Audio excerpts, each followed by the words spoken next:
podcast. Instead of wrestling, video games, or the usual stuff, we're going to be talking about something that, well, me and Ian know about quite a bit. Sonichu. I'm joined, as usual, by Ian Burrows. Say hi, Ian.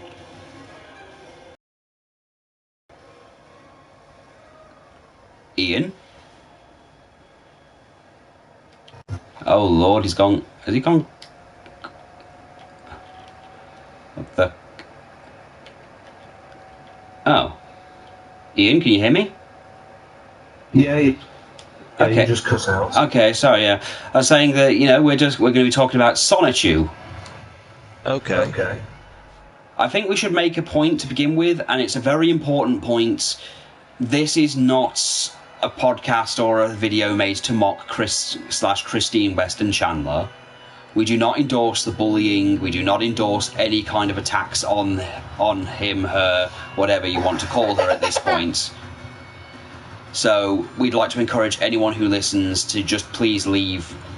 Do not go out and actively attack her. She's literally the poster child for someone who's been abused online. We're instead going to be looking at her work, and after 20 years of it being a thing. That's right. So, yeah, no hatred here, no judgment on Christine. We will only be talking about her life during, when it's relevant to the story, because there's a lot of that. So, for the uninitiated, Sonichu is a creation of Christian Weston Chandler back in, was it March? Ian, you're better with the dates than I am. It was March 20-something or other. It was March something or other. Yes, I'm. Just a minute. I'm just looking it up.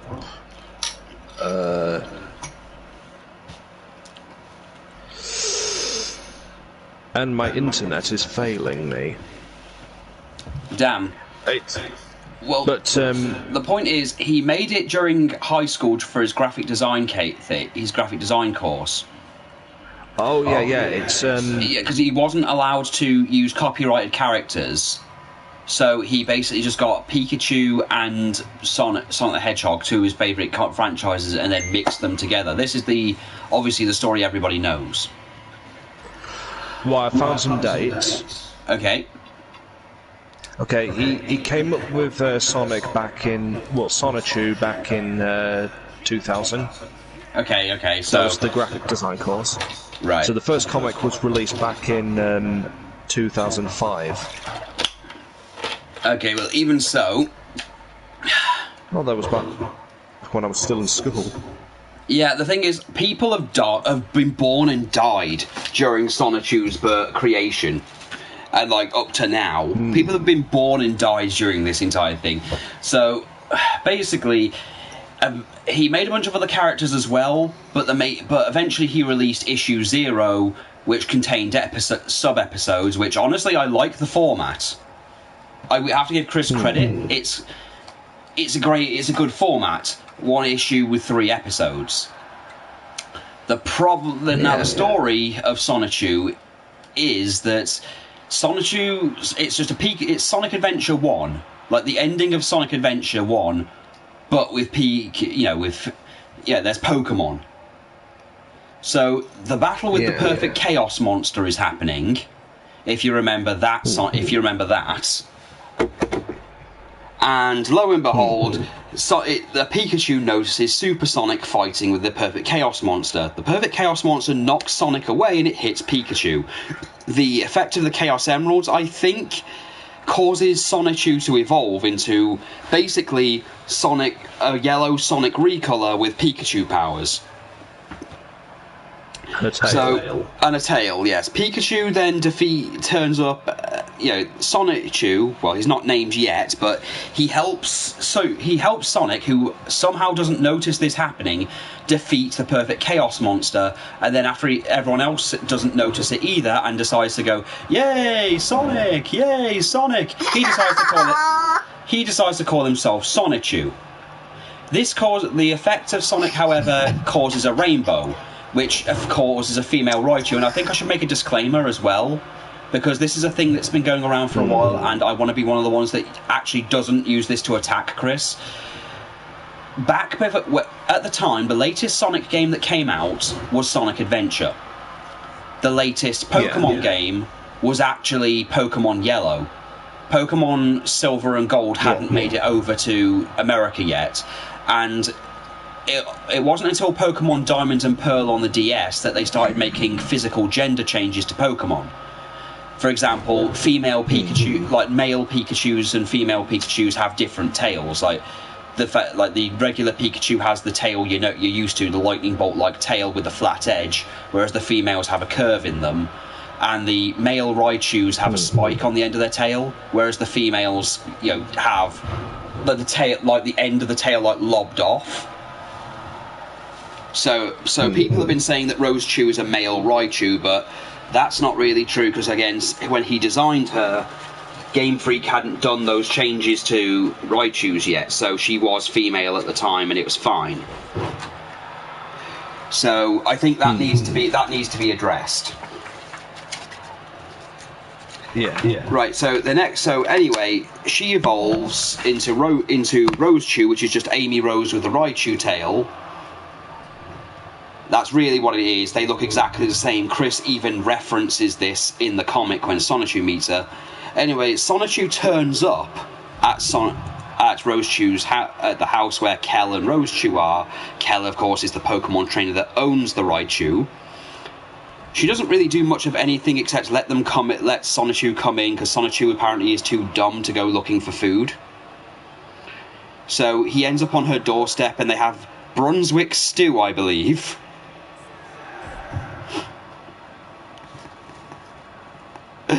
I think that's the one. I think that's right anyway. Oh, hold on. Been kicked out of the party again. Give me a second. Hold on.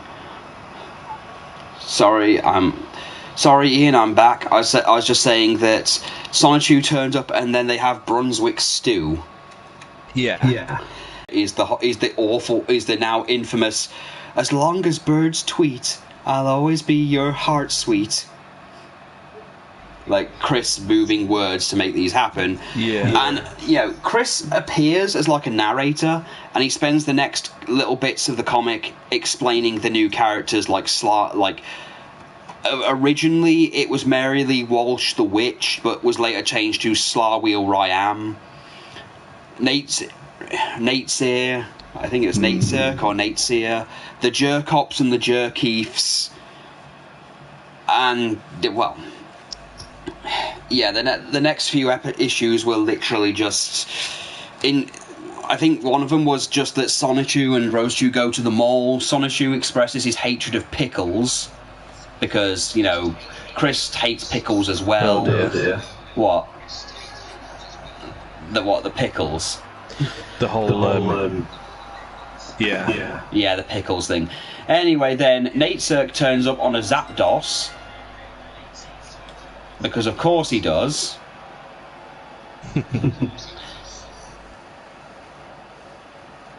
Hold on. Yeah, he turns up on a Zapdos and starts a battle. Sonichu basically beats him very easily with Pokemon moves, because of course he does. And then afterwards, Chris-chan turns up, and again, I know I said no insults, but you really need to see this comic just because Chris will never draw himself this fat again.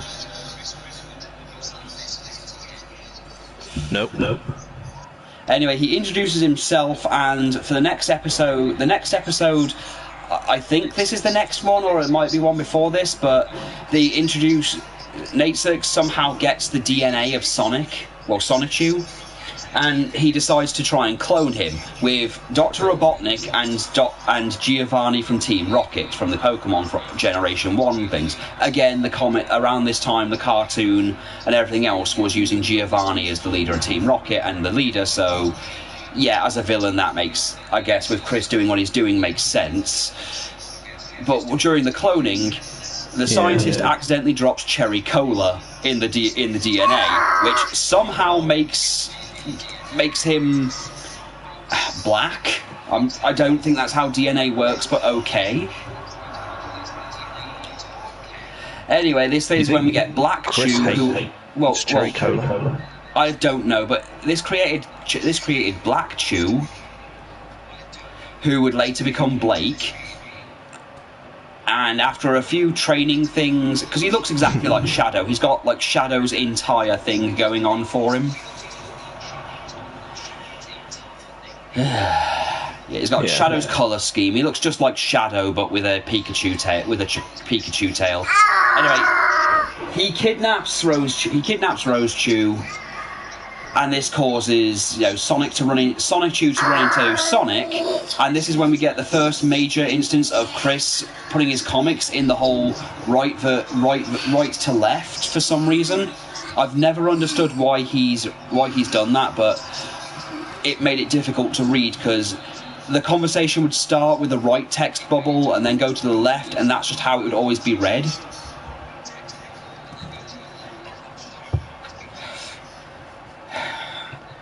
Yeah, he always left like instructions on how to read his stuff. I think that's a problem, though. I mean, I don't think you're supposed to, leave you shouldn't need instructions on how to read it. I mean, I don't know if he was going for a manga thing, but I doubt it because the manga and anime influence wouldn't come till later. But Sonic and Sonichu go in. They battle Metal Sonichu, which send its head to the moon, rescue Rose-Chew, who slaps Blake, and that's it. And then the next episode is introducing the Chaotic Combo, which I think the Chaotic Combo were meant to be his answer to Knuckles' Chaotix. I mean, I think, but there's no parallel to Vector. I don't know about that. Well, I don't know. It's just because he uses the Chaotic Combo, and it sounds like the Chaotix to me. Who knows? Well, who knows with Chris? Yeah, so anyway, the story, he introduces them, basically he retcons the rainbow, so not only did it suddenly create Sonichu, turn Pikachu into Sonichu, Raichu into Rose-Chew, but it also created a rainbow that sent eggs through time. These are Wild Sonichu, who was a green Sonichu. There's a lot of retcons. Yeah, well, the retcon he did this time was that the green egg went to be raised by a Venusaur and a Scyther, and that created Wild Sonichu. I know that they're all based off of Pikachu's, they're Pikachu's fused with other Pokemon. I just know it's a grass type that he based it on. He also mentions he has a power that he never uses in the comic, using his tail to fly. Yeah. Then they have Punchy Sonichu, which is just Knuckles by way of Mighty the Armadillo. God. There's something else I should probably mention, because this is only a thing in the first few issues, or the first few episodes, but how familiar are you with the show Excel Saga?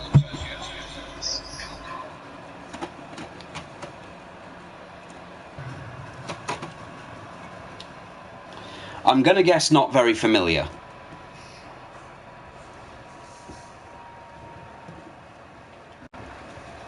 Hold on. Ian, you're still there? Oh, there's been a cut off here. Yeah. Alright, sorry. Yeah. I was going to say... I'm still here. Yeah, sorry. I was going to say, how familiar are you with Excel Saga? I've watched a few episodes, but... Basically, he bases a lot of things off this show, to the point where he even uses the director Shinji Watanabe, because of course Nabeshin runs the dojo, and even the girl that's Punchy knocks out of the building is based off of the main character from the sequel series to Excel Saga, Puni Puni Poemi. So, yeah, he evolves after having his tail ripped off. because, that's a thing that happens.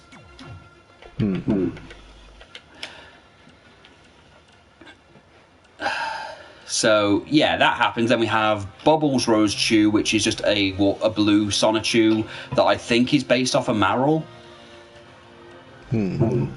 I think. I don't know what he's based them on. I mean, it has Meryl's tail, so I'm going to assume that. Anyway, a Whale Lord jumps out, and it's raised by a Swampert Pokemon. And then a Whale Lord, for no reason, jumps out of the water and drops a boulder on its head. I don't know why it does this, but then Bubbles then swims down to try and save its mother, and it evolves. Oh, it's a Swampert. Yeah, that's what I said, it's a Swampert. But, yeah, so, yeah, that's how she evolves. Then there's Angelica Rosechew, who is raised by a church of non-clear denomination. I mean, they look like a Catholic church, but it's hard to say. She evolves during her sleep, and Chris Chan even turns up while she's asleep to drop her headband and high heel shoes, because, why not? I think is that all of them? Let's see, we've got Wild. Oh no, Magichan. I forgot Magichan. Right, Magichan just ends up in a cave where he's raised by a Mewtwo, who offers to teach him the ways of the world, but not let him actually see the world. Magichan is really, really powerful, learns all kinds of psychic attacks, and he evolves after farting. During his meditation, he evolves. They all appear during an episode where they steal a Stunstone from an island outside of Virginia, which is run by a character that is not a Pokemon, and it is not Kazooie from Banjo-Kazooie. It's Flame the Sunbird. So anyway, they all get in, they all meet up. Sonichu turns up, and they all turn up to beat up Black Sonichu and form the chaotic combo. Yeah. This is the last time that anything happens for Sonichu, because from now on it's dominated by Chris Chan. Like the rise and fall of my heart. God, I'm trying to remember something that. I remember that he edited some of these later ones, because the one I think the next one was the one with the big straw. Like some of them are just. The one that looks like he's sucking on a giant pipe. Yeah, well, he did the sub episodes, which would literally be small little bits, where like him going to the mall, him getting a date, then Rosechew finding out the person was cheating him, and this inspired the legendary "Yay! My love quest is finally over," and the "No," where real life Chris got banned from the mall. And this is where it gets really difficult to talk about it as a piece of fiction, because the problem is that Chris started inserting his real life into the comics, and the stories became more wish fulfillment or power fantasy versions of what he wanted to happen. Like, he gains the power of Chris Chan Sonichu, which would not be a thing till much later, or not introduced, not become a big deal until much later, to battle a bunch of Jerkies, or using the Curse-Ye-Ha-Me-Ha, which does no damage, but of course inspires bad luck. Which he uses, of course, to defeat the Jerkies. We also see things like Slawwheel Ryam. Slawwheel. Who, again, was based off of the actual dean from his high school, from his college. He would start using acronyms. He would change. I should probably point out, because I don't want to go too far into this, but he would change things because when he thought he was selling the franchise off to Shigeru Miyamoto at Nintendo, the troll at the time, pretending to be Miyamoto, would tell him that while they liked his story and liked his characters, they didn't like the fact that they were using real life people. So he'd be forced to change several names. So Mary Walsh became Slawwheel Ryam. I think he changed a couple of other names as well. But oh god, I've just remembered Ancient Prophecy. Oh, yeah. Oh, God, right. So, Chris was lied to as a child and told that he had some degree of Cherokee ancestry. It turns out, after a recent DNA test of the last few years, he's got no Cherokee ancestry whatsoever. He's got all European. Like, he's got a very European background. But he found this cave where he got the powers of Chris Chan Sonichu from his ancestor that is dressed like a Roman gladiator, even though he's meant to be a Native American. I don't understand why he did this. I really don't understand why, but then it also brings in a woman called Sarah Hammer, who was based off a real-life friend of Chris's, who, if the stories to be believed, did not treat him very nicely, so, very one-sided relationship, and her then boyfriend, Wes Isley. Each of them gain Sonichu forms akin to an anime, and after a short fight with each other that somehow resembles the anime Inuyasha, they team up to fight a giant colossal robot thing that is brought in by Mary Lee Walsh, but then they're revealed that their ultimate destiny is not to fight Mary Lee, but to fight the spirits of Count Graduon, who is the literal manifestation of Chris's high school graduation. Is there anything you wanted to add, Ian?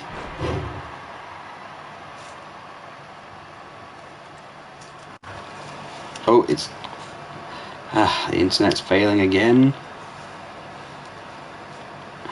Yeah. Sorry, it did it again. I was going to ask Ian, did you want to add anything? Because I've just got to the whole introduction of Count Graduon. Oh, yes. The character that was kind of based on the worst day of his life. Yeah. Is that he made out at the time that this whole team up with Wes Isley and with with Sarah Hammer was going to be this whole team up thing they did, and it was going to be that was going to be the series. And then they never teamed up again. I think maybe because of Sarah Hammer leaving his life. Yeah. I think. I think that's one of the reasons that it happened, but yeah. Count Gradual. Oh God. Yeah. Oh yeah, God, I just remembered another Sonichu thing that they introduced later, but it's worth talking about with the rest of the chaotic combo. Sylvana Rosachu. Oh yeah. Right, Sylvana Rosachu is a very weird situation. Basically, she's an egg that ended up on the moon somehow and was found by Count Graduon, and she was raised to have the power to shapeshift, but she had to become a hermaphrodite to do so.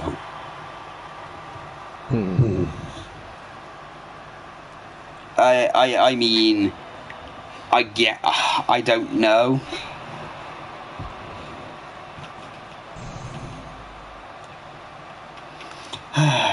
God, I'm trying to remember the others.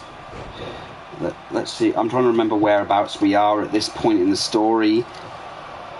Let's see. We've done the origins of the chaotic combo, the Sunstone, sub-episode 4, the Mac attack, the Mac attack. Oh God! I suddenly remembered one. Darkbind Sonichu. Oh yeah. Okay, try not to laugh at how silly this is. Darkbind Sonichu is a Sonichu that is mixed with Link from Legend of Zelda and Darkwing Duck. Oh dear. Now, credit where credit is due. I'm glad that Chris remembers Darkwing Duck. I loved that show. Let's get dangerous.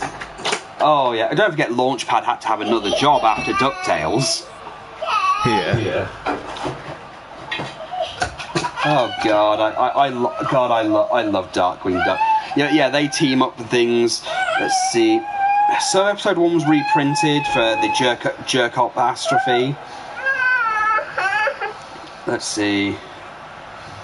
I've got the list of the comics up. Let's see. We've done the origins, Sonic being found by Rose Chew, the defeat of Natesurk, the Jerk-Op Catastrophe, where Chris is being caught soliciting and told to leave, but this time the manager is seen as the bad guy, so he gets told. So he has to deal with the whole, being the bad guy. So Chris gets to beat him up with Chris Chan Sonichu powers. The origin, the ancient prophecy. Oh yeah, and Sarama. That's the name. That's the name he gave her for the comic. Sarama breaks up with them. See the. Yeah, Wild Sonichu, Bubbles, Rose Chew, Magichan, Angelica, Punchy, and of course Nabe, and the boulder-dropping whale, Flame the Sunbird, Dark and Magichan. Oh yeah, Chris gets. I think one of them. Chris gets beaten up, and he uses one of his wand. Do you remember that wand that he had? Oh yeah. Yeah, he used the wand to summon his twin sister from the mirror dimension or something, which was Crystal Western Chandler, which is also his daughter, or I don't know. In the real world, he wanted a daughter called Crystal, but he brought a sister in, and she has her own thing. Yeah, because then we see, of course, we get the last appearance, of course, of the ancient leader of the Cherokee. And then we get the Christian Chandler's Backyard Safari, where he gives like a nature documentary about the Jerk-Ops. Oh, and also a character we never hear again. We only see once and never hear from again. Scott Palazzo.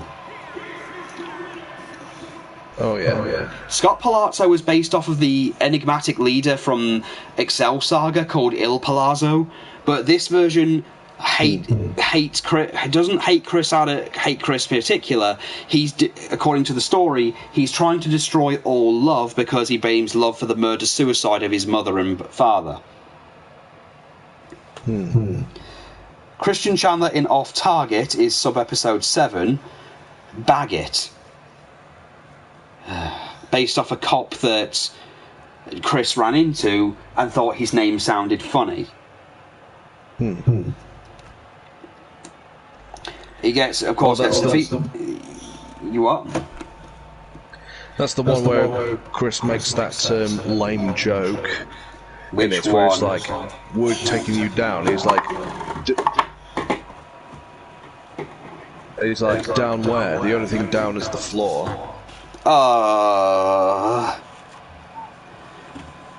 Okay, so Chris is taken captive, but is rescued by Crystal.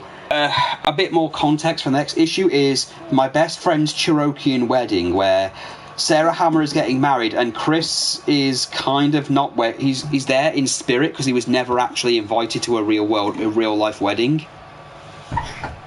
And Wesley, who by this point in real life, Wesley was no longer in her life and had moved on, and Chris didn't really know her fiance, so he was represented by a Jack's Knight Yu-Gi-Oh card, I believe. Yeah.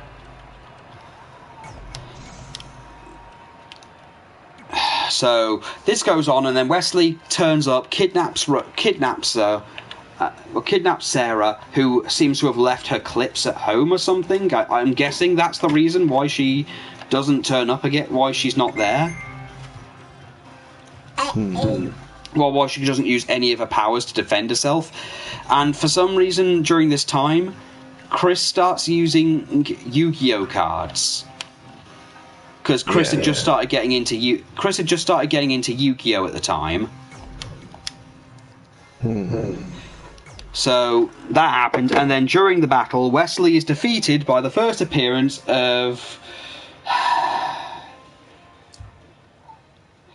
Sailor Megtoon and her OC Magagula Skunk.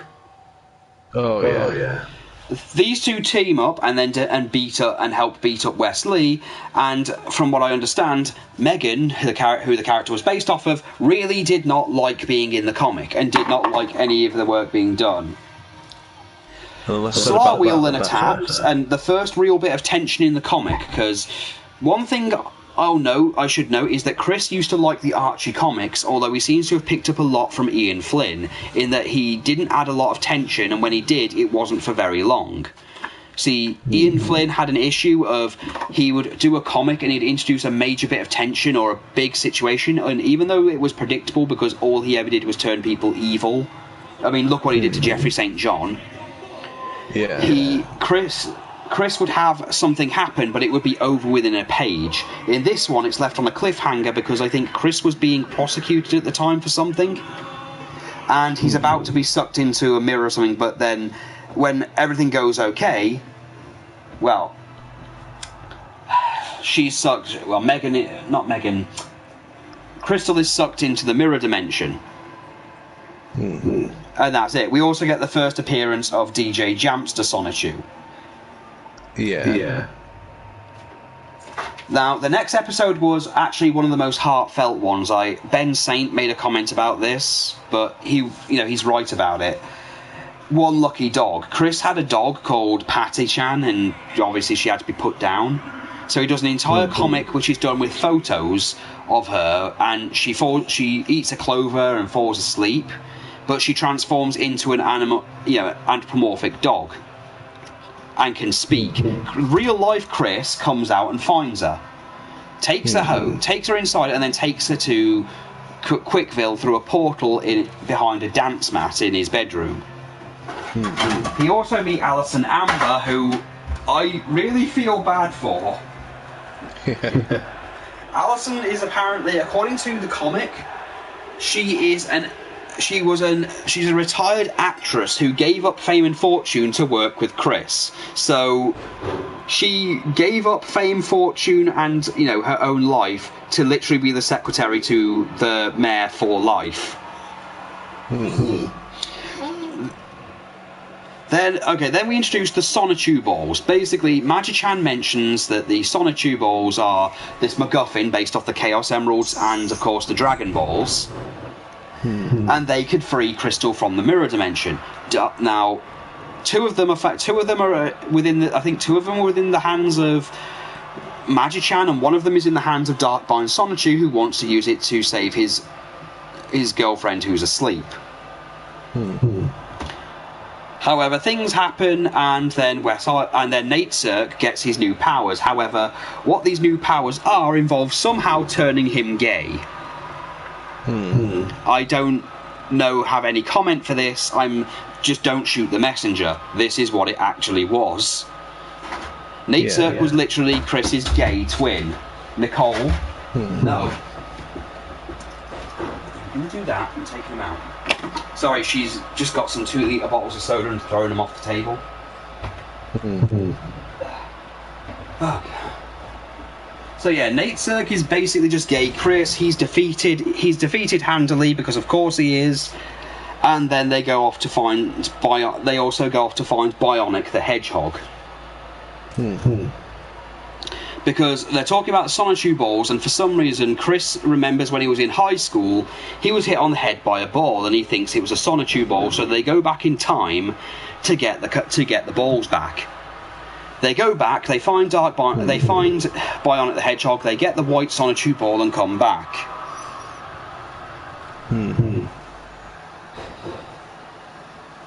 Now, when they come back, this is issue 7, by the way, so we're quite a way through.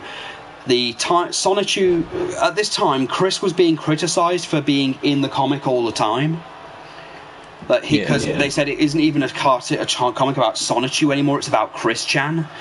And Chris just stopped. So, well, by this time also, Chris had stopped using sub-episodes, so they were full-on episodes now, because his mother kept telling him to stop putting his personal life into them for the world to see. But all this really did was just get rid of the term, and they still kind of happen just as episodes. But Chris Chan gets sucked into the time void, and Magi-chan says that they've lost him and can't get him back. he'll come out when he's ready, basically. So Chris is gone, they mourn him, that's it. It should also be noted that this also brings in Blanca and Jigglyarmy. Blanca was going to be another real-life sweetheart of Chris Chan. And, well, Robert Simmons V turned up, who Chris also tried to make look bad, but then again he was found out to be a troll shortly after the comic. The next one is one episode I think you'll remember. There's 3 versions of this one. Yeah. There's the TVMA version, the TV14 version, and then there's the clean version. Rage Against the Garbage. Now, even though the comic is meant to be a kid's comic, there's a lot of sex scenes between the characters. There's even an entire issue at one point where Chris Chan actually gives an anatomy of the characters, for how they have sex. Anyway, during one of their sessions, Sonichu and Rosechew learn about 4centgarbage.com, which is based off 4chan. And they find pictures. I think if I remember correctly, it's that Rosechew finds pictures of herself with a penis. And she gets really, really, really angry about it.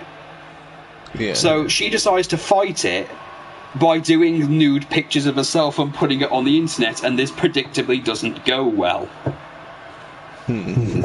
So they go over to the 4cent garbage building, and they take Wild with them, who, at this time, Wild goes to find a Sonichu ball, but also mentions his father may have been kidnapped at some point. Doesn't mean a thing. They run into the devil, and then start going up the elevator, where they start seeing pictures that Chris found online on the 4chan thing, where he implies that all of the people who work there are alcoholics. And the one scene is literally a joke that Chris's dad told him of Barack Obama painting the White House black. And at one point they're messing with a picture of the straw, the straw picture, and Chris comes out of the time void to punch him. So then they run into Jason Kendrick Howell, the main villain, who is a cloaked figure with a literal woman on a leash. And he spends his time telling them that he's a sad wretch of a man, and he hates everyone, so he's just going to spread misery because that's all he does. They try to appeal to his better nature in what would be what would be considered maybe a heartfelt speech. It doesn't work. Sonichu tries to attack Jason and it doesn't work, so they leave. If you're reading the clean version, that's where the comic ends. You know what comes next. Yeah. Suddenly, Jason throws a pickle at Rosie and goes, "Go, Rosechew, go and play with your pickle." She then picks up the pickle, gets really angry, and turns into the Incredible Lioness. Yeah. She then rips her clothes off and jumps crotch first onto Jason, giving him a show. And then he says that he would normally have died, but dark powers saved him. Then we get on to spring break.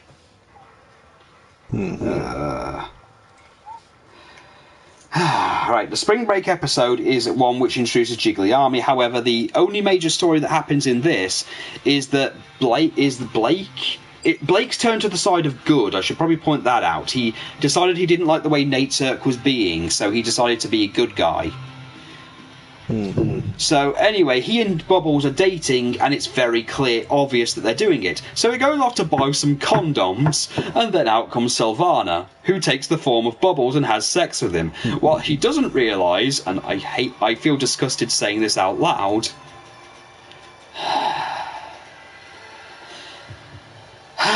she has a poison in her private parts that paralyse him.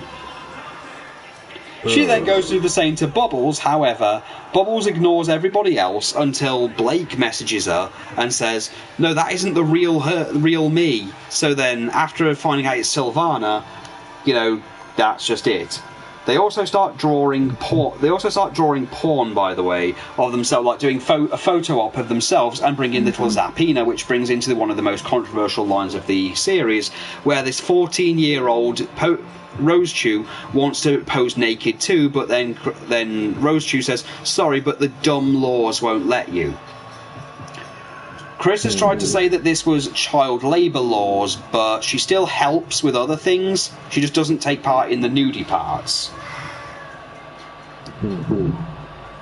Thrill to the wonder that is... Oh, God. Date education. Right. This is another weird one. This is where they start bringing Blanca into the story, and she's going to be the next big... No, I think it's Ivy. Yeah, Ivy is brought in, and they do a dating education class, which is something that Chris has asked for in real life, and the Chaotic Combo and a bunch of other random people are put into a class where the entire thing is to cyber date each other. This introduces a new character called Reginald Sneasel, who is apparently meant to be a representation of Chris now that he's no longer in the time, while he's in the time void. Things aren't really interesting, to be honest. It's just characters getting together. Some people aren't happy about their things, some people are. Ivy doesn't actually do her dating education class because she gets a vision from God Jesus, who tells her that Chris Chan will be a thing, and she gets to go to the portal and everything. This also introduces Layla, who's like a sheep thing. And the teacher, of course, then dies in an accident at the end, but everyone passes except for a Ryan Cash character. Just a point, in one of his episodes, there was a alleged story that totally wasn't true, that a fan called Ryan Cash killed himself because Chris hadn't finished the comic, and his brother swore undying revenge against Chris. I'm sure this won't come up again.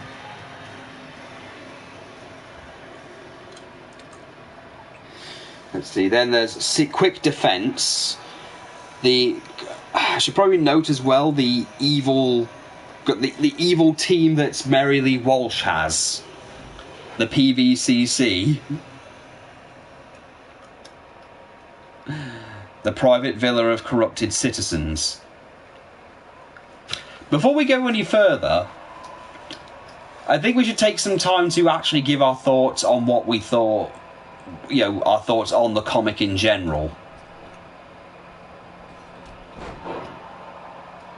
Ian?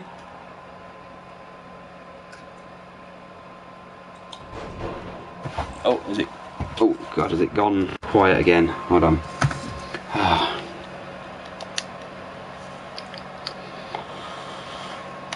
Ian, you there?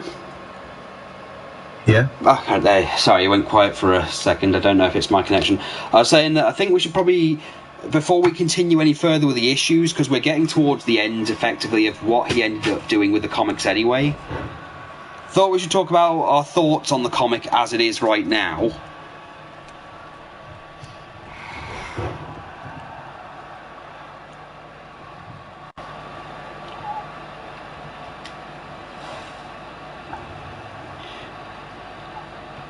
So I thought, wondering if I've pretty much dominated most of this conversation, so I thought you could add a few things. Well, there's not really a lot I can say except what has already been said. Well, even so, I think there are a few small details we can talk about, like the inclusion of his real life. I don't think he should have. I think he should have. I'm not going to criticise the art style because I can't draw for shit.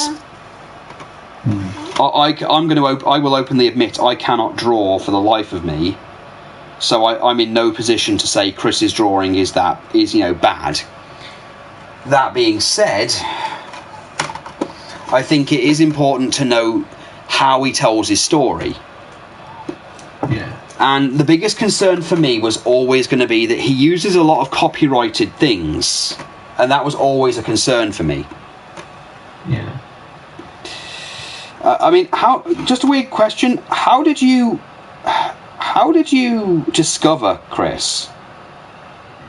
I discovered him through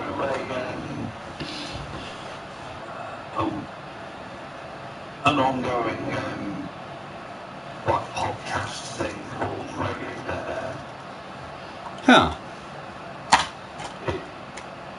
Air. It was a thing I used to watch on channels. Oh, right. It was done by Nash and his friends, Right. and then they do like a segment called "What the Fuck Is Wrong With You?" That's where they talk about weird news. And Chris Chan happened to be one of those things, right? Yes. Well, yes, and then it was the news story at the GameStop incident. Oh God, yeah. Because I remember hearing about him. I remember hearing about him from you. Yeah. And since then,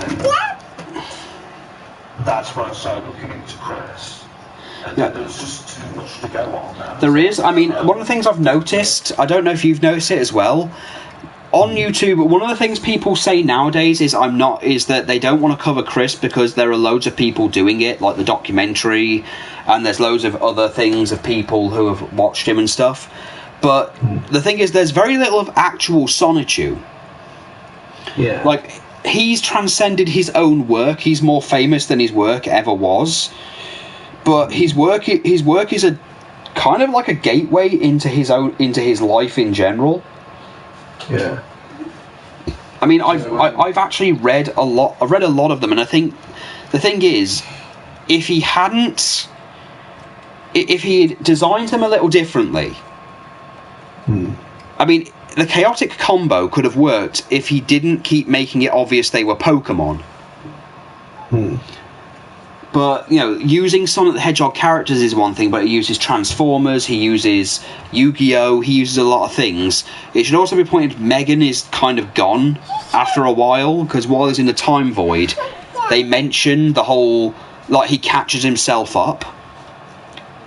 Because I think the problem was, adding his real life, because it takes him a while to finish a comic, and in that time a lot's happened, because no girlfriend stays for a very long time, because Sarah Hammer is introduced as a major character and then she's gone within a few issues. Yeah. Like, within an issue, she has like one major appearance apart from a wedding and she's gone. Megan turns up as, Sailor Megtoon, who constantly, compliments everything Chris says and does. However, the real life Megan was a bit more apathetic to her appearance in the comics. And then after the picture incident, which I'm not going to go into, and a bunch of other emails that were leaked, she did not want anything to do with him anymore, and therefore she was pulled from the comic. And Chris dropped them. Like, he didn't give characters send-offs. I think that's a major problem he did as well. Yeah. I mean, he kills off... I think he killed off... Blanca was made out to be a troll, so she was gone.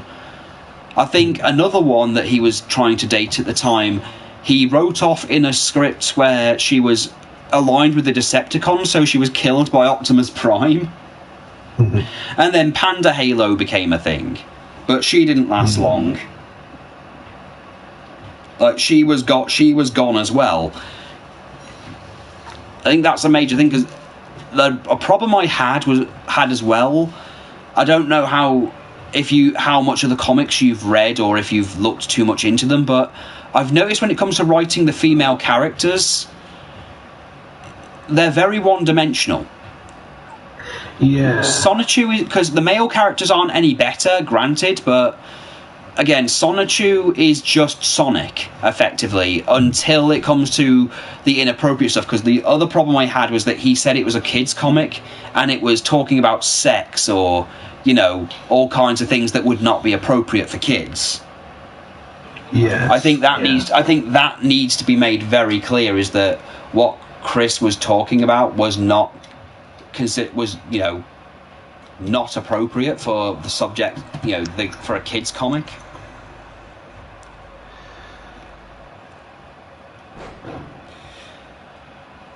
And a lot of his things were based off of other things, so there was very little originality to what he was doing.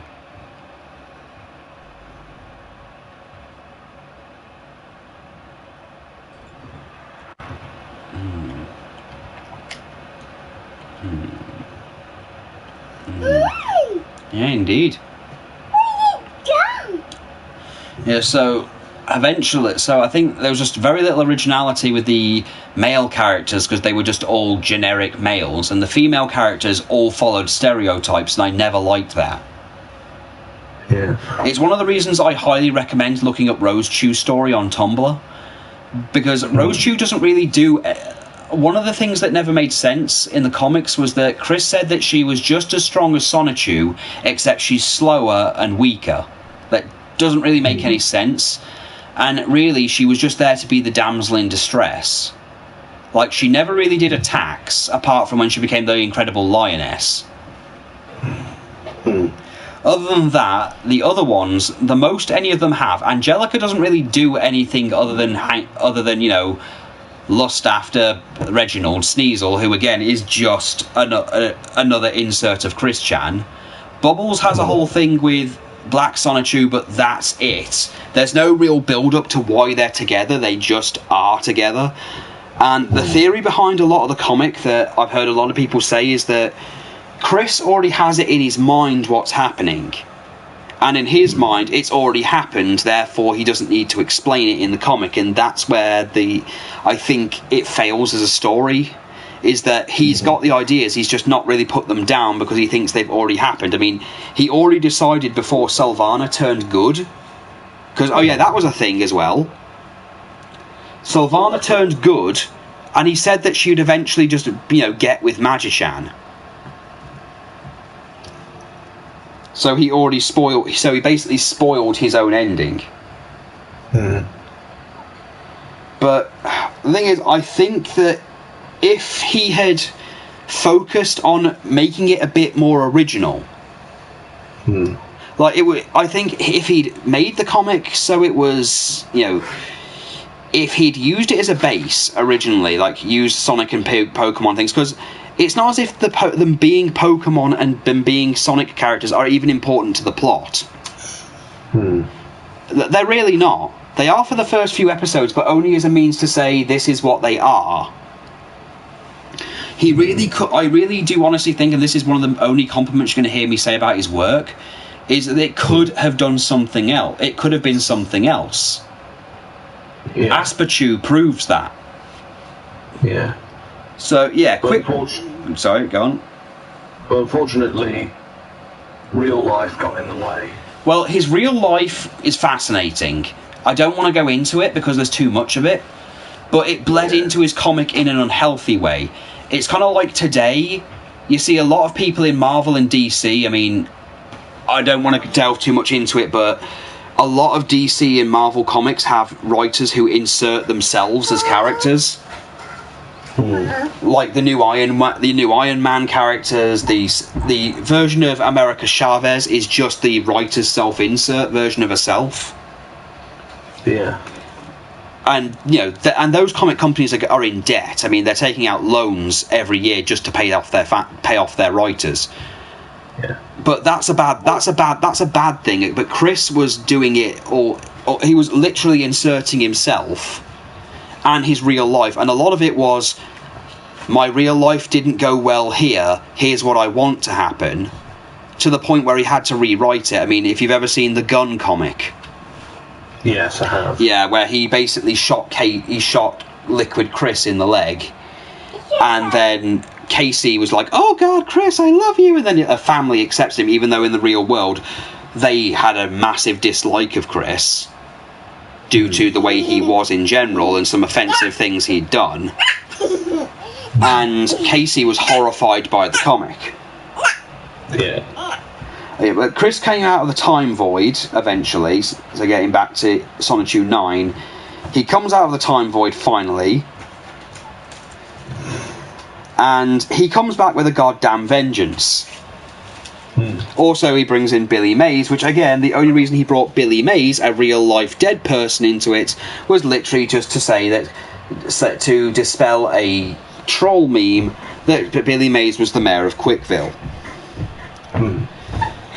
God, this one's a big one. Director Amenities is one I have a major problem with, and if you've listened to the phone calls, you can see why. Chris rains merry hell on everyone.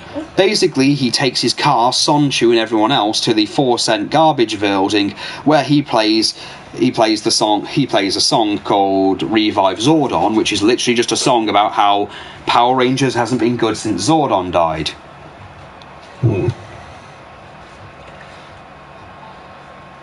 So, well, Chris also tells of his future, and his future's actually another thing that made people a bit angry and maybe showed a bit more of the real person, which really shouldn't be a thing in your artwork sometimes when it comes to comics. But he was from a future where he was married, that's good, to a woman called Lovely Weather, that's okay, who was making a gay vaccine, that's not good. And he went back to the future to have sex with his future wife, and then give them some of his straight blood in order to cure it, then bring it back to the past and then put it in the water to cure the gays. This was very uncomfortable to read. It got, honestly, I think as the comics got on, it got a bit darker because we got a bit more of Chris's real life hatred towards things. But during this, he goes off and then he plays Cat Scratch Fever with Revives on it, and it destroys the building. He recreates 9/11 effectively. Killing Jack Thaddeus escapes, calling everybody homos, and then disappears. Clyde Cash and Jack Thaddeus, and I think Clyde Cash jumps in, turns gay and then dies. And, of course, afterwards, Chris treats it as a whole, oh, if only these people had been nicer to me in the past. Oh, then they wouldn't have had to die. Then he rips off the Independence Day speech. Oh, yeah, he also kills Rednark. He also then goes after Aspachu, and I don't want to go into Aspachu too much, but Chris was very protective of his copyrights to an extent that he thought a parody comic was an attack on him. So they get all the Sonichu balls, and Chris turns into Colossal Chris Chan, which doesn't make him any bigger, funnily enough, just makes him look like he's wearing a Sonic the Hedgehog suit with a hobo beard, and turns Sonichu into an orange version of himself, where they go and they break into Evan's house. Not Evan's house.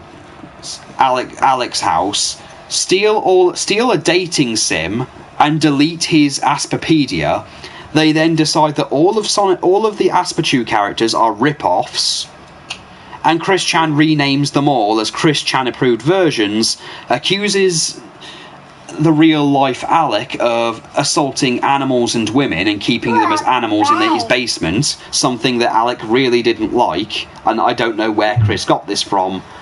So yeah, but he cures all their autism and turns Aspachu into Mitch Chu, or Mitch Chan, He then also puts also a real life thing, he brought in Simonachu. And I feel like Simona has to be explained for an audience. Basically, a fan called Evan created a character called Simon Chu, which was based off Simon from Gurren Lagann. And he gave Chris permission to use the character. However, Chris didn't feel he had enough female characters in his thing, which he did.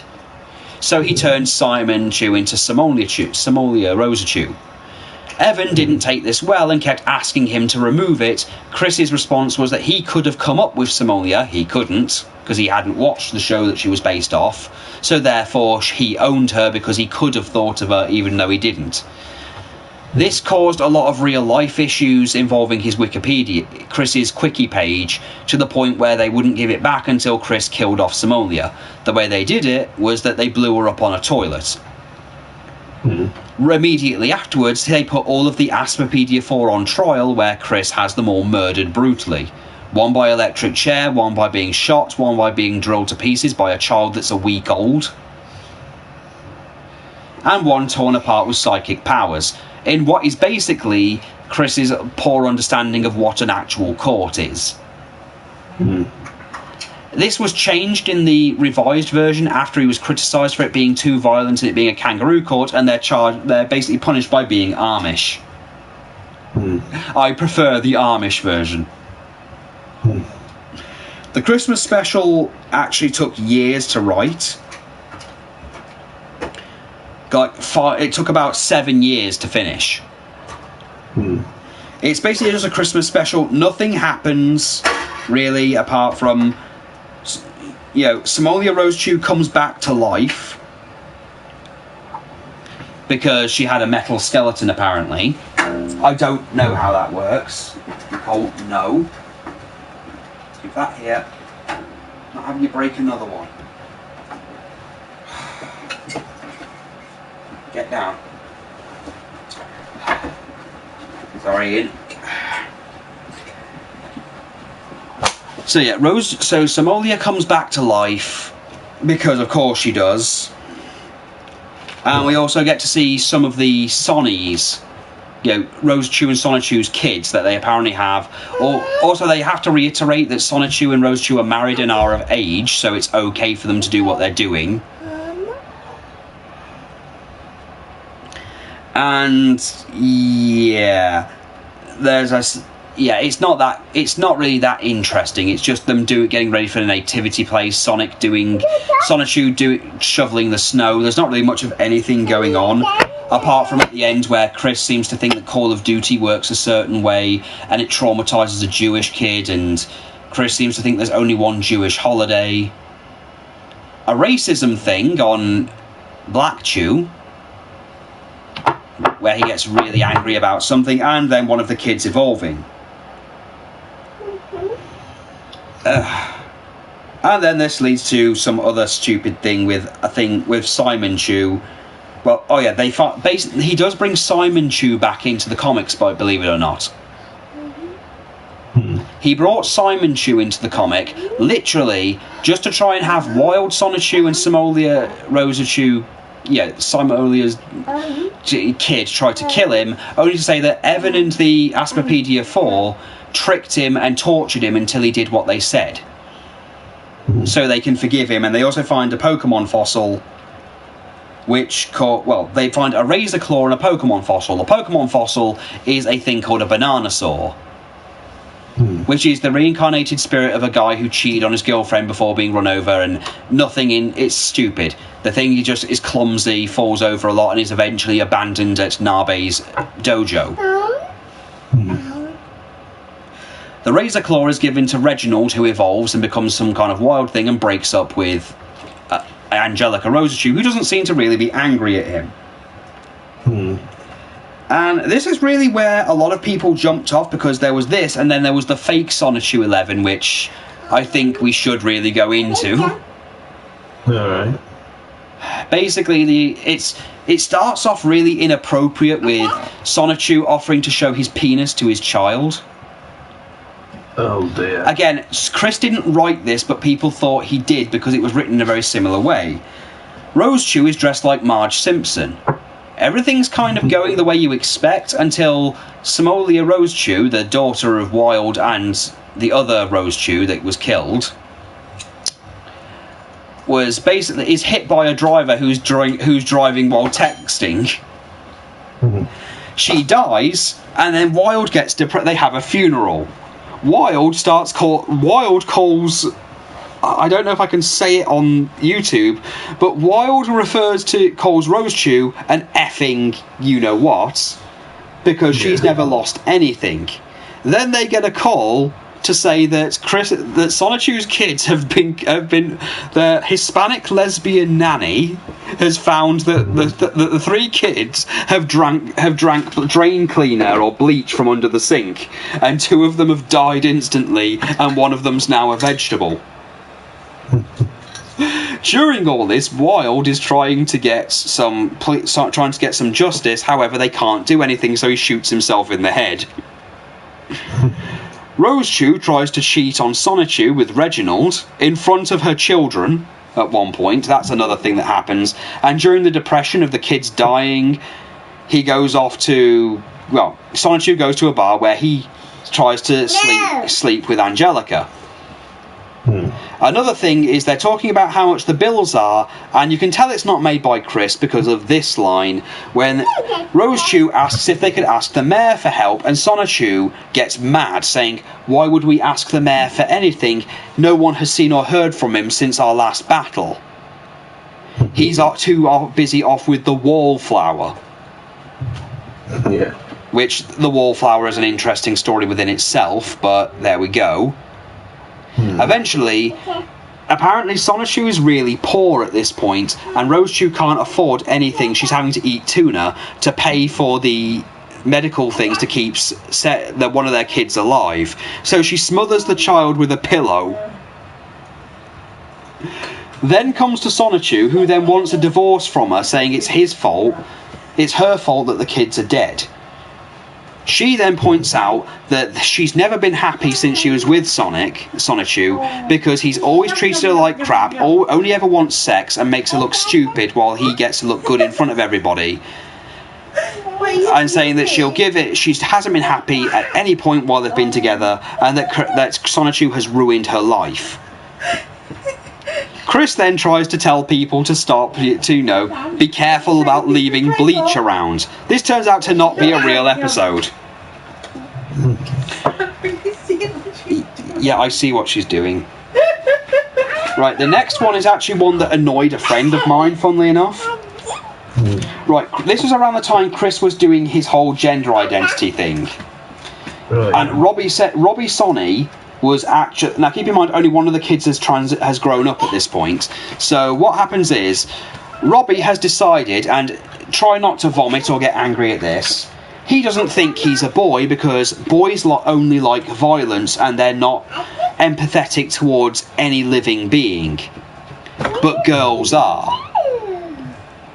So he's decided he must be trans because he doesn't fit like boy things, because boys only like, blood, guts, violence and, all that stuff, and girls like nice things like shopping and flowers and being sensitive. So he evolves and jizzes over his sister's floor.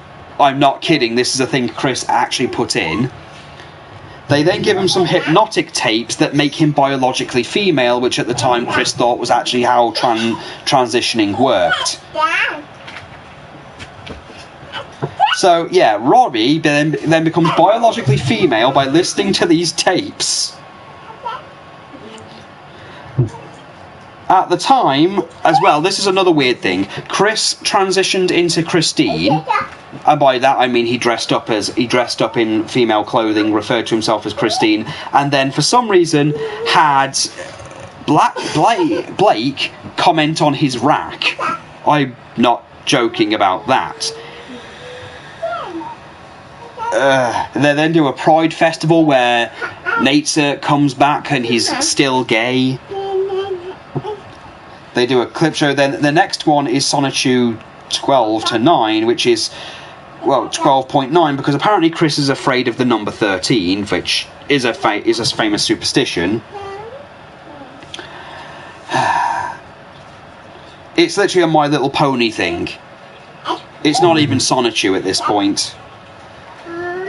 Issue 13, and a lot of people do not consider it canon, so I'm not going to go into it because it is literally just the Idea Guys stuff. It involves Chris fighting Nazis and Russians, and characters from the Hyperdimension Neptunia verse, which I will say right now, thanks to Chris, he has ruined the Hyperdimension verse for me, and I loved Hyperdimension. Issue 14 is the book that leads up to the Dimensional Merge. 15 is the most offensive thing that Chris has done at this point, because 15 is literally a retelling of Sonichu Zero. You know the original cover of Sonichu Zero where it's got Chris on the front going, "Go Sonichu, go and zap to the extreme. I will. Thank you, Father." Yeah.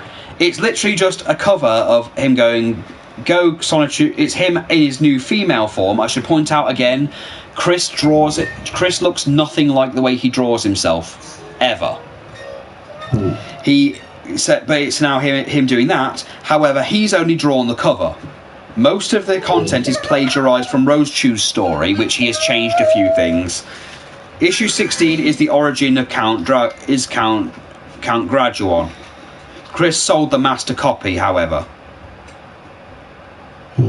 It's literally up to issue 16, and it hasn't gone any further because, again, Chris has sold it off after spilling paint on it. I don't want to... There's also the specials.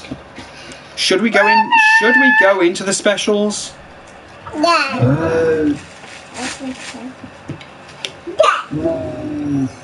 Really, all the specials do is... The first one is him rescuing Ivy from Clyde Cash.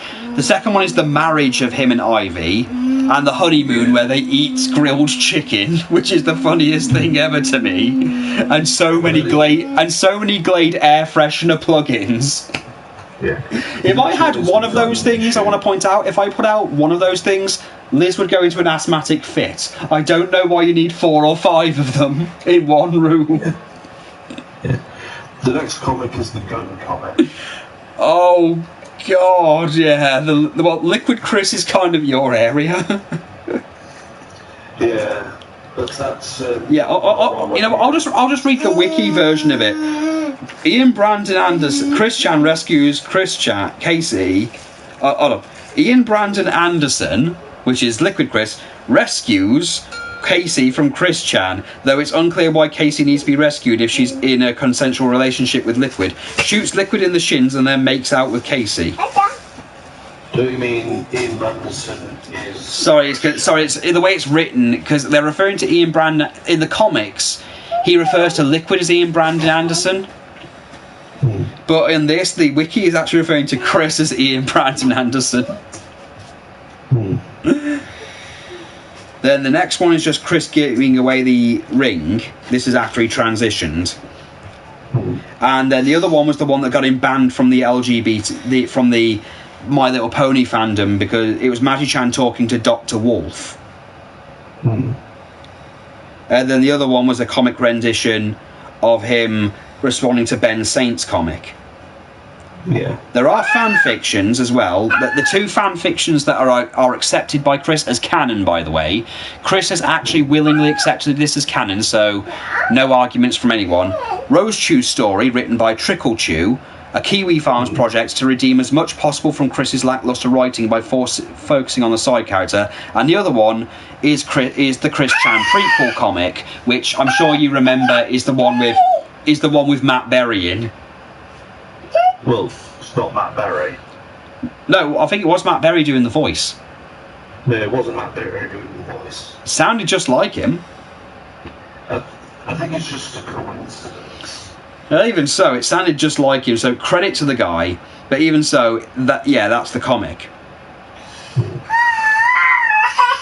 With all of that done, yeah, honestly, a lot of people have jumped off the Chris bandwagon at this point because he stops doing things around issue 11. He just stopped halfway, and then a certain someone who shall remain nameless paid him $1,000 to continue the comic, which he did. And he also, to Chris's credit, he also used the money responsibly. He used the money to buy himself a bed. Yeah. But yeah, the guy in question was an asshole on YouTube who spent a time criticising Chris and then came up with a stupid reason to not do it anymore, and then tried to turn the entire thing into a Gamergate and Anita Sarkeesian situation, which was unnecessary. And then and now he's become just as big of an issue as Chris has in some ways. Yeah. But yeah. I mean, I'll honestly say again, sorry, go on. I mean, Chris could have avoided becoming infamous if he just kept his personal life away from the comics. Well, that's the thing. The comic was supposed to be Sonichu. That's what it was at the beginning, and I could forgive him just because it's just art for its own sake. He wasn't making any money off it, so it was fine. It was just, a fan character. Yeah. The thing is, though, before anyone knew about Chris, and Paul, no. You nearly hit me in the eye with that pen 3 times. Of course, much of films like seeing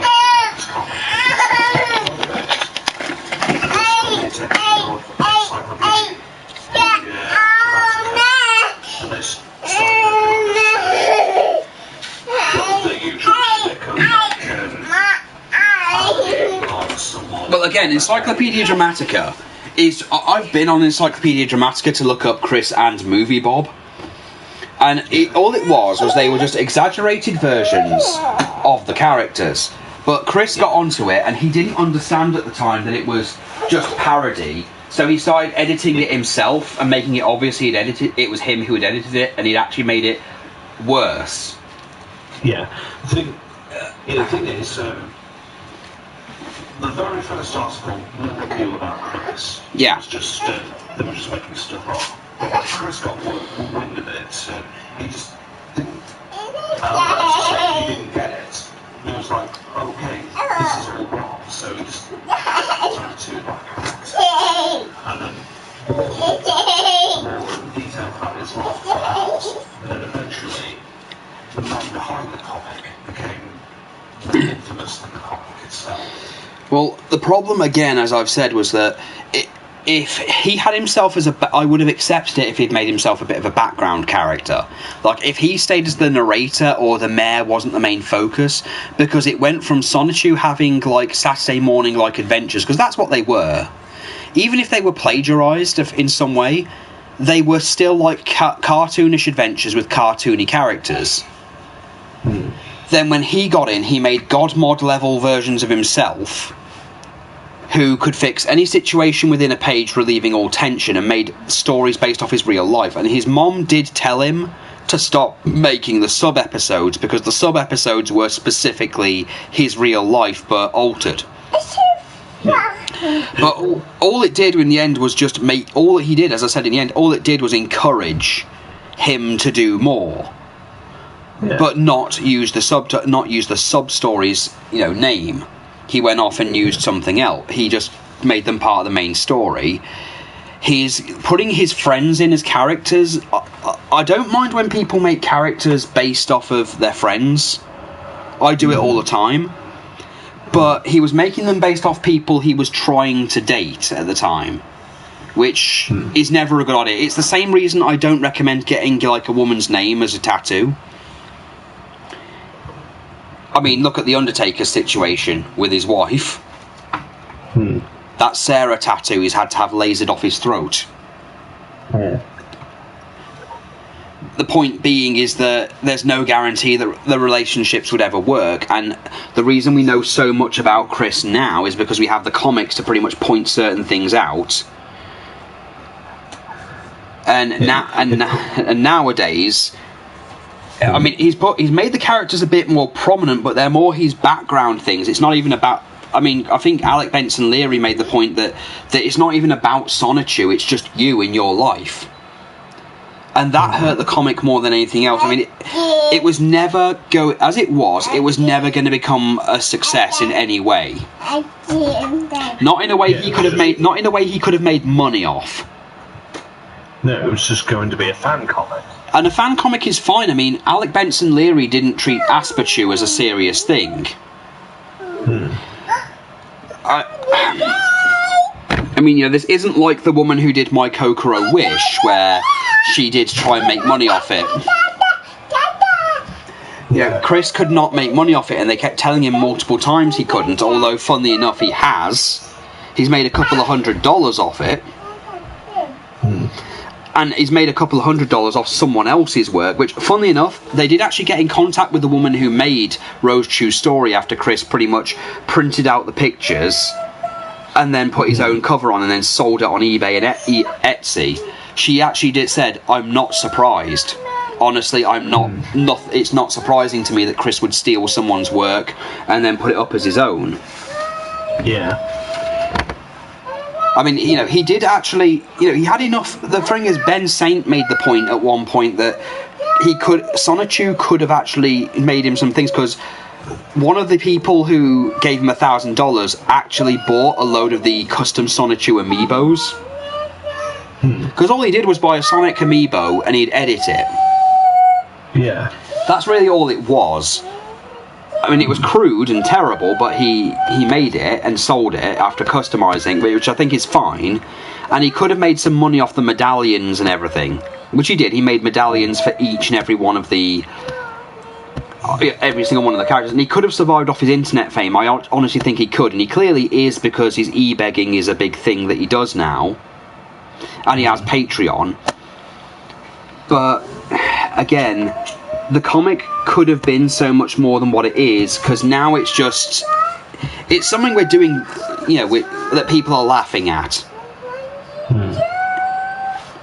I mean, I think he got mad at the woman who did the redesigns. I think someone actually did a redesign of the characters to try and make them a bit more copyright friendly. And she did it based off the actual Pokemon colours, redid the designs and made them look like actually new characters that looked really good.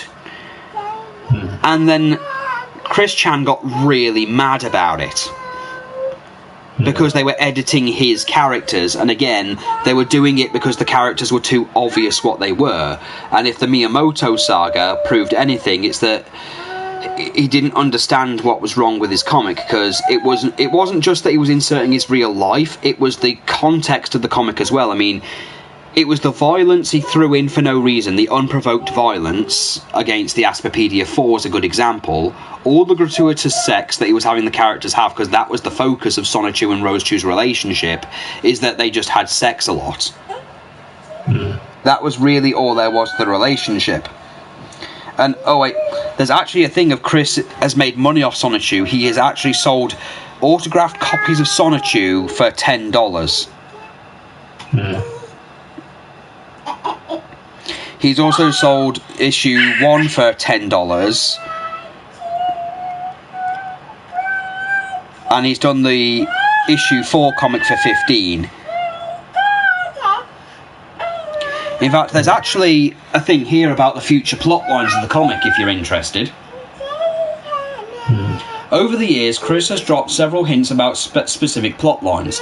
In one, he stated Metal Sonichu is not a secondary character and he will return in as a major villain after Book 11, possessed by the soul of Count Graduon. He later elaborated that Count Graduon would become a major villain beyond Sonichu 10, posing as the Metal Sonichu that crashed on the moon back in Book 1.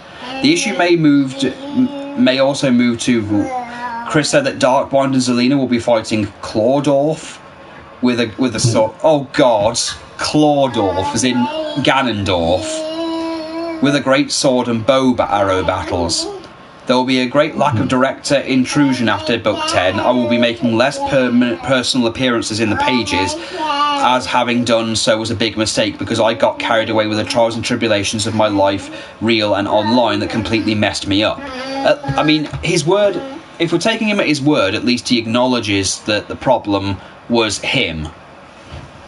Though again, I'm getting the feeling if he does do the whole thing with Darkbind Sonichu, I get the feeling that Nintendo would not be happy about that. It is too close to Zelda. Yeah. Count Graduon. Honestly, I think Count Graduon is an interesting idea. Well, it's the first time I've seen someone's events being turned into a villain.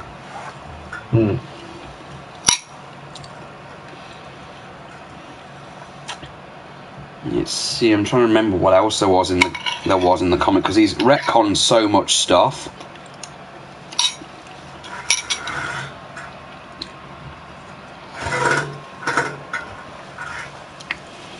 I think when all's said and done, I think the only thing we can really say about the comic now is that it's infamous for all the wrong reasons.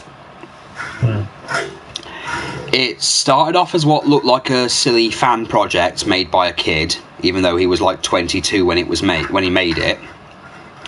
It turned into a dramatic retelling of his life, but if he had superpowers, and worked as a revenge fantasy against people he didn't like or agree with. Then he stopped doing it for a while, and then the trolls, to be honest, as we said at the beginning of this video, Chris mentally suffered throughout the entire run of the comic due to the way trolls were.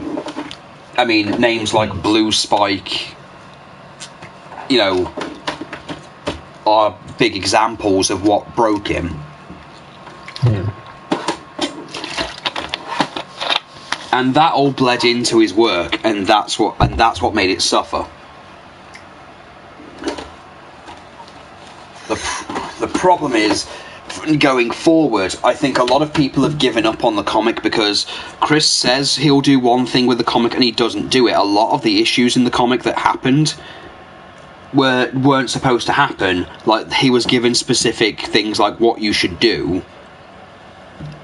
and he didn't do it. I mean, the Somalia Rosachou thing is the biggest example.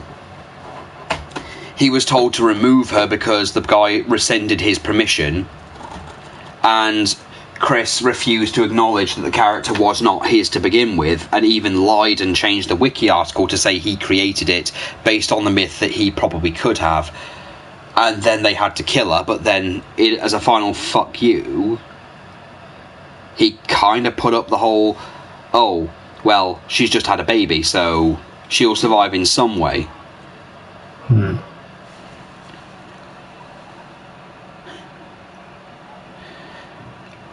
I mean, again, the anniversary video I saw the other day was literally someone saying they don't know if they'll even be around to finish the rest of the thing, Chris Chan thing, because Sonichu isn't dead, because people thought it was dead during the halfway through 11. In the almost decade it wasn't finished, and it got finished. It's just, I don't know. It really depends on what Chris considers inspiration now, and it may just be that we don't see. Maybe we'll see more of it. Maybe we won't. It is all I can say from my experience is I think it had, like a lot of things, it had a few good ideas in there, but it never evolved past the use everything else as a base. That's the problem. Everything was based off something else, and it never grew from that. Like, like Black Sonichu is literally just Shadow the Hedgehog, and that's all he is. Yeah. The Sonichus are Pokemon, and even though it's not important. They don't live in Pokeballs. They don't live in, they live like people. I think that's a point as well, is that they don't even act like Pokemon. To the point where when Alec Benson Leary had the same characters, he literally said, "They're not, well, your version, they're Pokemon, in mine, they're not." Yeah. Because they don't live in Pokeballs, they can speak, they can do all kinds of things. They work like something other than Pokemon. Chris's insistence on keeping them Pokemon, not evolving their design, which I think honestly could have benefited him, has made it so the comic can never really be profitable. I mean, it's not Sega acknowledges it exists. They know that Sonichu is a thing. It's just that Chris's own real-life reputation, along with just how the comics were, will make sure that it never becomes anything more than, well, a fan fiction. Yeah. I mean, what do you think? What do you think of the thing? Well, I mean, I know you're more of a Chris guy than the comic guy. Yeah. But let's face it, the comic is like the nexus of everything for Chris. It's kind of like his magnum opus. Yeah. Yeah. I mean, well, it is. It is his magnum opus. It is literally the thing that kept him going. Yeah, and it was the thing that pretty much kick-started his internet career. Oh yeah, absolutely. His internet fame literally came because of all that, because of Sonichu in general. So, I mean, in the points, funnily enough, when he was first introduced in newspapers and stuff, because Chris would appear in newspapers for the Nintendo Power at one point with that Animal Crossing thing, he was referred to by Nintendo as Sonichu. And it was a thing that I think I'm going to have to re-look it up, but according to the last person who did that video I just told you about, the 20th anniversary video, they said that some characters predated the comic. Like, one thing we didn't mention was the one-off comics he basically abandoned, like the 25 years later comic where Sonichu is now called Metonic and he's now like a metal steel tyke, and Rosechu is a Vampirosa. And originally Blake was meant to be a romantic rival for Rosechu. Yeah. He says while rolling his eyes. Oh god. I mean, let's not lie, the comic is not great to read. It's difficult in places. It gets uncomfortable as time goes by, because especially when you realise, what was going on in Chris's life, which again was made very public. So it's a part of internet culture, in my opinion. Sonichu is a very important part of internet culture. It's right up there with Badger mushrooms. It's up there with all the other internet memes and jokes and all the other horrible things. Sonichu is just one of those things that exists. Yeah. For better or worse, it's there. And poor Chris, who's having to deal with all of this stuff. Whether it's his fault or not, the comic really broke him. Working on it, I don't know what his original vision for it was, but I do think his vision changed as time went by. With the real life stuff happening and everything else, the comic just became it kind of became a safe haven for him, I think. It was less of a story and more of a safe haven for him, because it was somewhere where he had full 100% control and could do anything he wanted in it.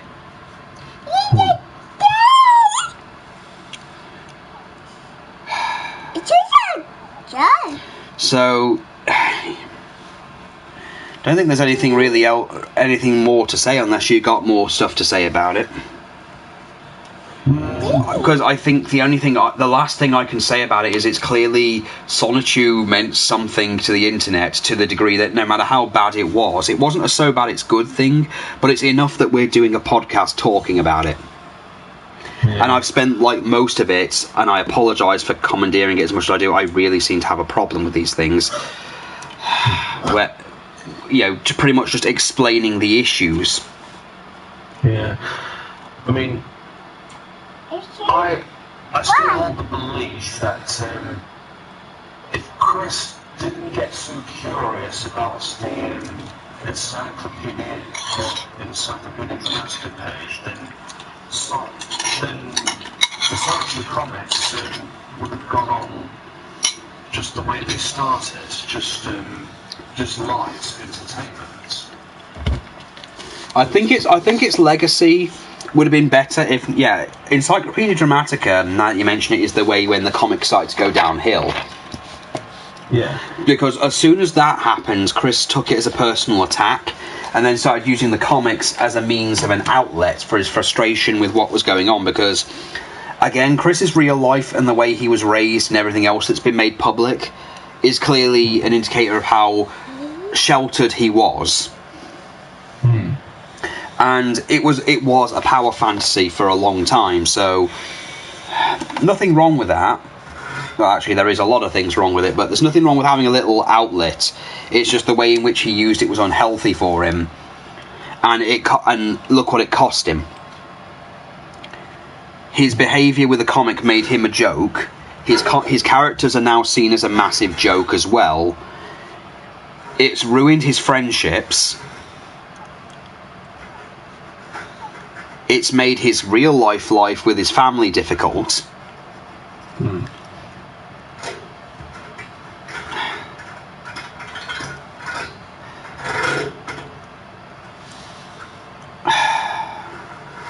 I mean, I don't know. I think when all is said and done, he had a little idea, and clearly it didn't work out well for him. It could have done, but it's his lack of understanding of how the internet works that got him into trouble. Not only that, he was very childish in some of his behaviour. So it allowed a lot of sick and despicable people to take advantage of him. Yeah. I mean, we look at it now, and some of it, back at the time, the Blue Spike one is the tipping point for me. That's where I felt it went too far. To the point where even the trolls who were messing with him all the time, you know, even they were like, no, this is too much. Because it was never about hurting Chris physically or causing him harm. They were about messing with him mentally because they wanted an outburst. They wanted a reaction, and Chris always gave it to them. He didn't. A lot of artists I've found, when it comes to criticism of your work and it comes to everything else, the smartest thing they do is they just ignore it. Yeah. Because it's the only way they can deal with it, is to not cave in to, dare I say it, the trolls. You know, do not feed the trolls. And Chris gave them everything they wanted on a silver platter. He gave them the entertainment, and dear God, did they ruin him. Yeah.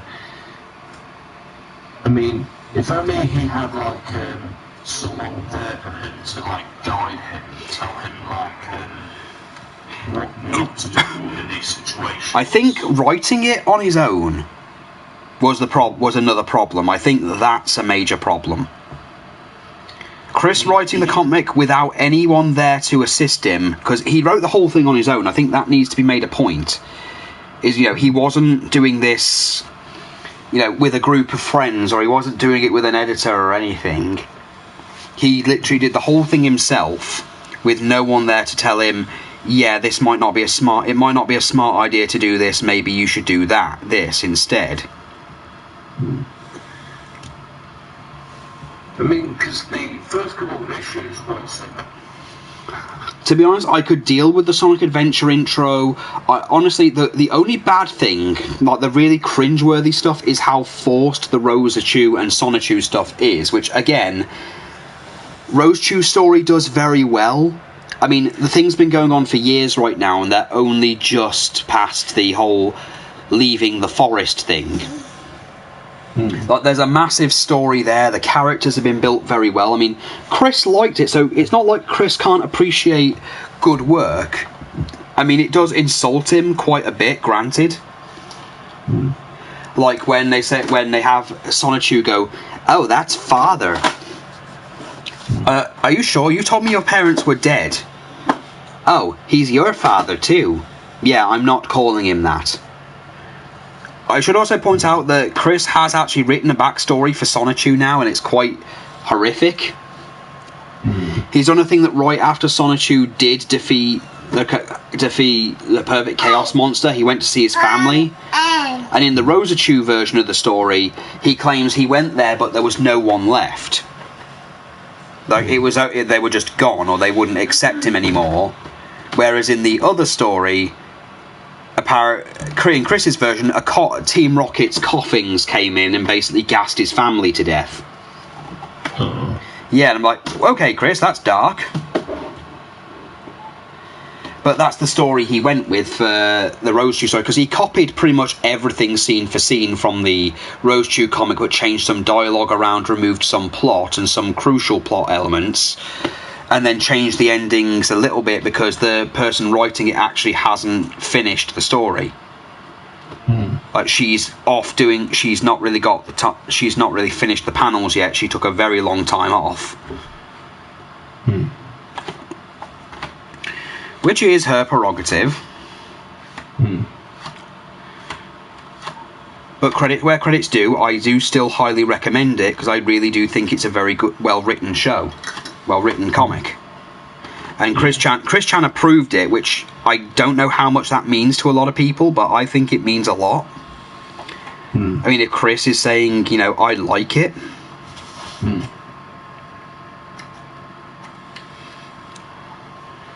Can't really fault him for it. I'll send you a link at some point if you want, so you can give it a read. It's fun. Rose Chew is just so goddamn sassy. I love the whole thing with like how they address the gender issue thing when Kel keeps saying, you know, you should maybe go woo him. Well, you know, I mean, you're a girl, right? You go, Kel, I was born a guy.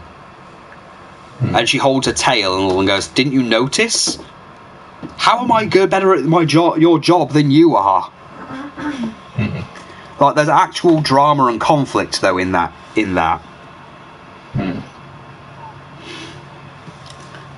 And, you know, they do a whole thing like why Rose Chew won't explain why she doesn't have a power anymore because she's afraid of being put in the PC boxes and forgotten about, like all the other Pokemon that Kel gets. Yeah. Which, you know, causes a massive fight with them where she goes, oh, I'd never do that to you. And like, wouldn't you? How many other Pokemon have you done that to?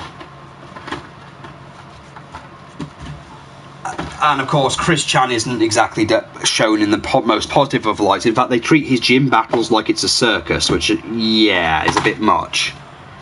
Like, his own city are literally just there to laugh at him and joke at him. Oh, no, don't sit on them.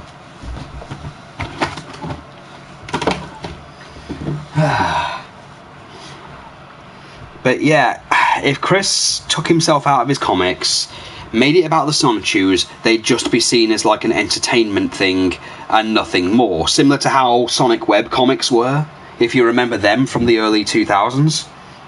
Oh, yeah. Hell, I still remember Final Fantasy Sonic. I remember the Not My Sonic comics. God, that was a long time ago. God, this was back when Angel Fire was still a major website. Oh, yeah. God, yeah, that's how old I am, folks. Yeah. So, yeah, I think that's really all we can say about the Sonichu comics, to be honest. Yeah. There's nothing more to be said about them. I don't think they're one of those, it's a terrible comic and it doesn't need to exist. I think right now a lot of its content is horrid because of the situation surrounding them, but at the same time I think there's something that needs to be remembered. Yeah. Stop it. They need to be there mainly as a reminder because Chris himself stands as a reminder these days, and it needs to be a reminder of what can happen with too much hubris. Because Chris took the negative reaction he took from his comics and his behaviour as if comics were getting some kind of, you know, traction. It's just it was never the traction he thought it was.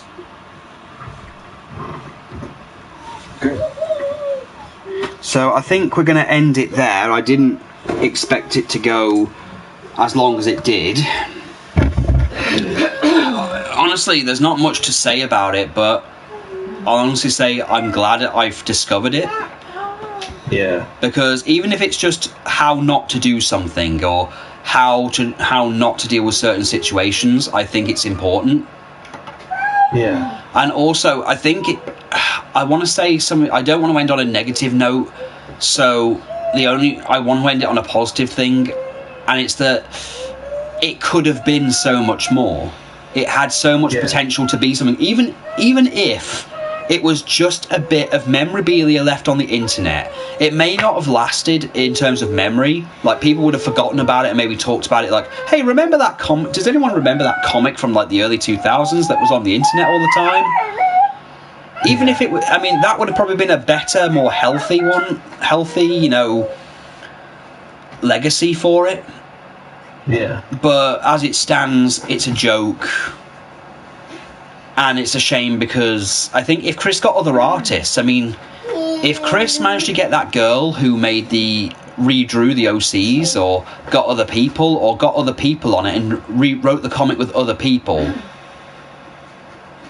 like maybe proofread it as well, it might have come out differently.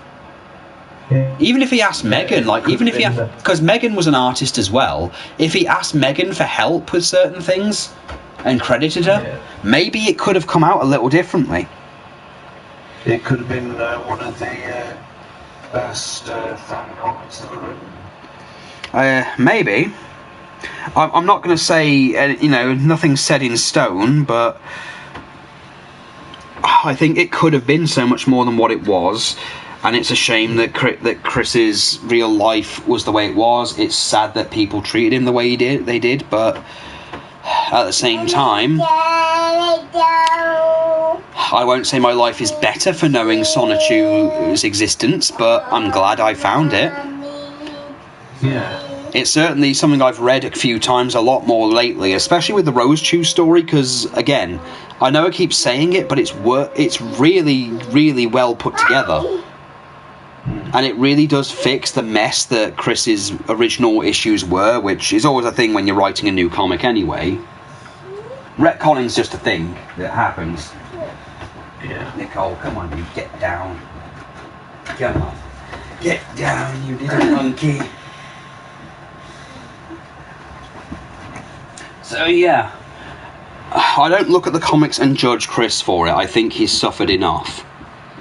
Yeah. Although I can't say that the new comics, the way they're written, are any better. No. Like, you know, Chris turning his characters trans in ways that don't make any sense.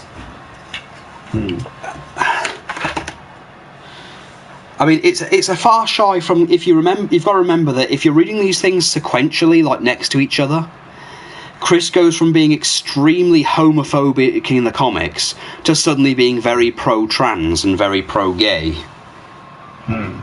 Like, it's a very big jump. Yeah.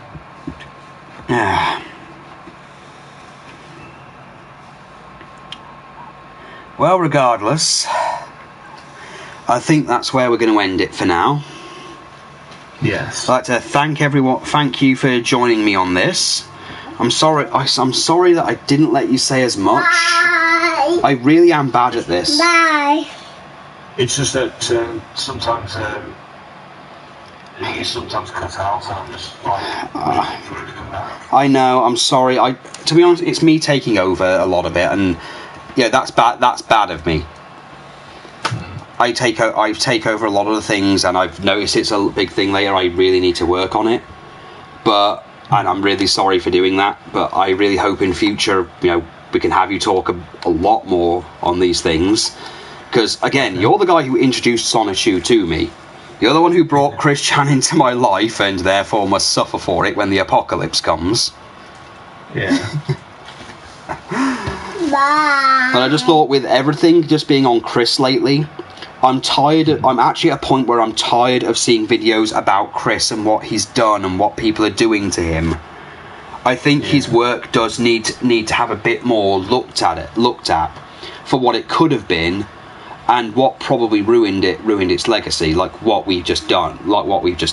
I think more people need to look at it, what it could have been, than what it actually ended up as. Yeah. Because I've always believed in the whole small things can change, you know, the way certain projects end up. All it takes is one person or one event happening to change it all. And with Chris not discovering the ED, not responding the way he did, would have made it different. Maybe we wouldn't have discovered Sonichu, to be honest. Maybe we wouldn't have found it, but who can say? or maybe have like a friend who was more involved in his life. Yeah, he always needed a friend. He always needed someone else. He really needed someone in his life who could have helped him with everything that was going on. Yeah, someone who's like definitely not his parents. Not his parents, and not the people he just met on the internet. Like actual friends, like maybe some people at the game place. Like he had a network in that place. Yeah. Maybe if he'd said, I'm making a comic, I need some help with things, because it's possible that the only reason he drew Sonichu and stuff was because, again, when you like something, you usually incorporate it into your work because you're inspired by it. But if Chris had someone else there, like maybe telling him, you know, that's fine and dandy, but it's a bit obvious as to what it is, and telling him to stop, maybe try something else. Yeah. Well, yeah, maybe he needed like a male friend in his life. Maybe. Yeah, because I know that he has like a dislike of males in general, but maybe if he had like a male friend, you know, someone he could relate to. It might have ended up, his work might have ended up a bit differently. Yeah, or maybe not someone who can relate to, but someone who can give him proper guidance. Well, he certainly needed proper guidance with his with the projects. Yeah, you're right. He really needed someone else to show him how to do most of this stuff. Yeah, someone to like help him cope with his life. Because again, I think as much as we rip on the trolls nowadays, because now we look at them and go, oh God, look at what they did to him. The Miyamoto saga, and even Alec tried to help him with his comic thing, trying to tell him, you know, maybe if you're trying to make a kid's comic, maybe don't let it have sex scenes or acts of violence. Maybe don't be so homophobic, because otherwise his comic will be seen as a hate comic. Because he did promote he did put adverts in his thing, like self-made ones, and they were very, very homophobic.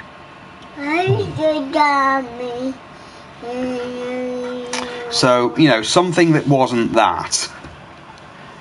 Someone to help him take out, like, proofread his stuff. If it wasn't a one-man project, I think is what we're trying to say, is it would have been it would have been different, maybe.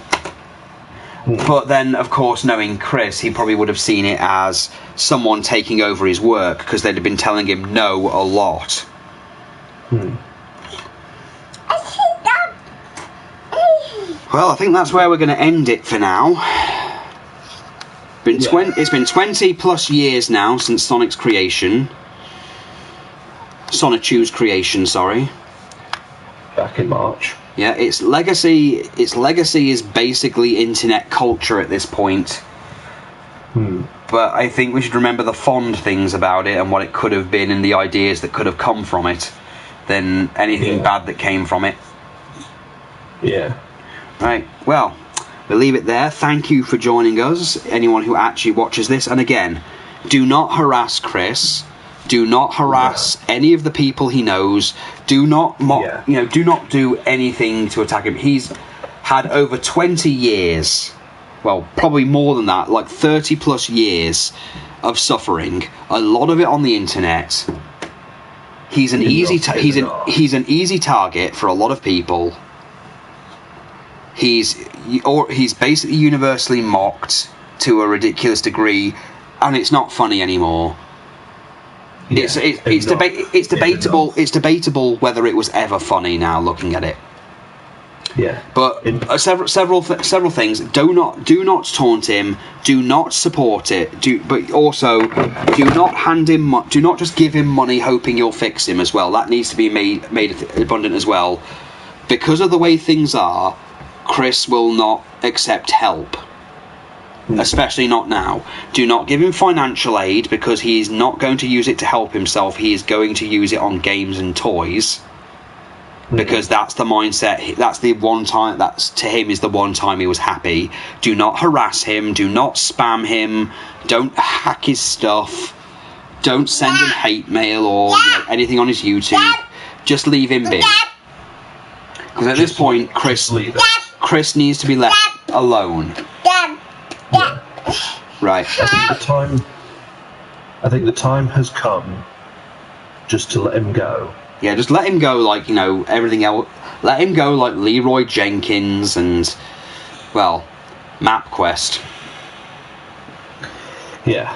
Leave it in the past. He's already had enough in this world, in the internet world. So, with me, Murasaki's Pit, and Within the Grey Walls, thank you for joining us, and hopefully we'll come to a much more lighter topic with Ollie next time.